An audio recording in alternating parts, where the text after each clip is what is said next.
Shadyside Scholars, it's Miss Lacey. Today we're going to read Lambslide by Ann Patchett and Robin Press Glasser.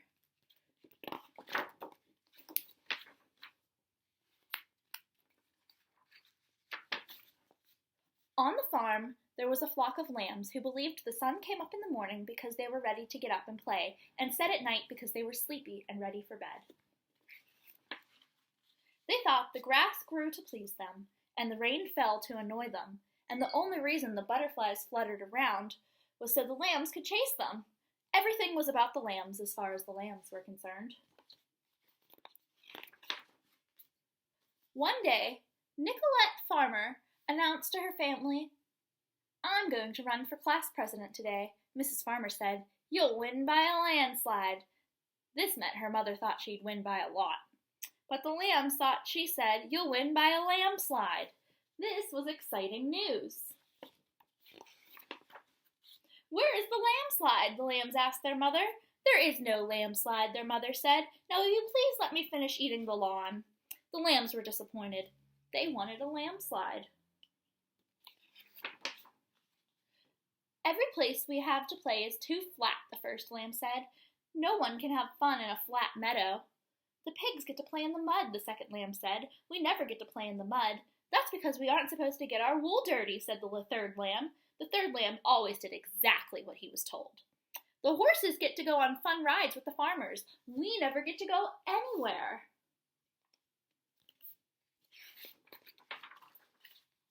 The grumpy group of lambs went back to their mother. She knew the answer to pretty much everything.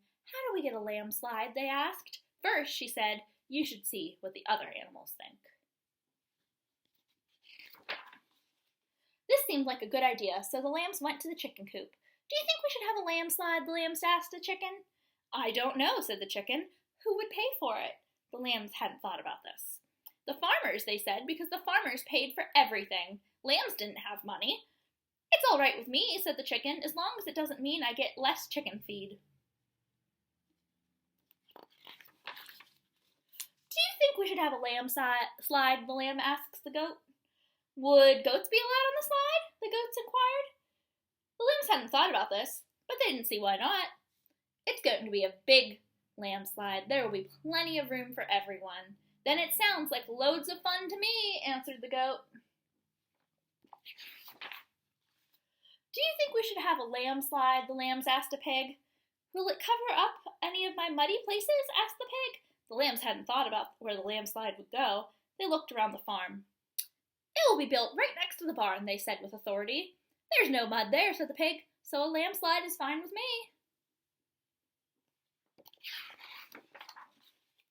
Now that the chicken and the goat and the pig had agreed that a landslide would be a positive addition to the farm, the lambs had asked their mother what they should do next. "What do you think you should do next?" asked their mother, who thought lambs should figure things out for themselves whenever possible. "Eat clover?" asked the first lamb.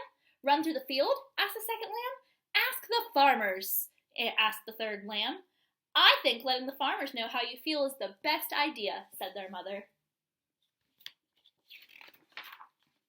The lambs decided to make some signs for the farmers, but they weren't very good at it, so Nicolette helped them when she returned home. She was, after all, now the president of her class. The farmers looked at the signs. They were impressed that the lambs had thought things through so carefully. The farmers decided that the whole farm should vote on whether or not there should be a landslide. When all the votes were counted, the landslide had won by a landslide. Mr. and Mrs. Farmer thought about how to make the landslide strong enough for the cows and wide enough for the horses. It needed to be long enough and fast enough to make it fun for the lambs. They put a big soft haystack at the bottom so everyone would have a nice landing. The lambs went down the landslide again and again and again. When they were too tired to climb the hill even one more time, they all cuddled up with their mothers. "I think lambs should have a swimming pool with a diving board," one of the lambs said, yawning as she fell asleep. "Shh," her mother said. "Be happy." Okay, thanks for listening, Shadyside. See you later.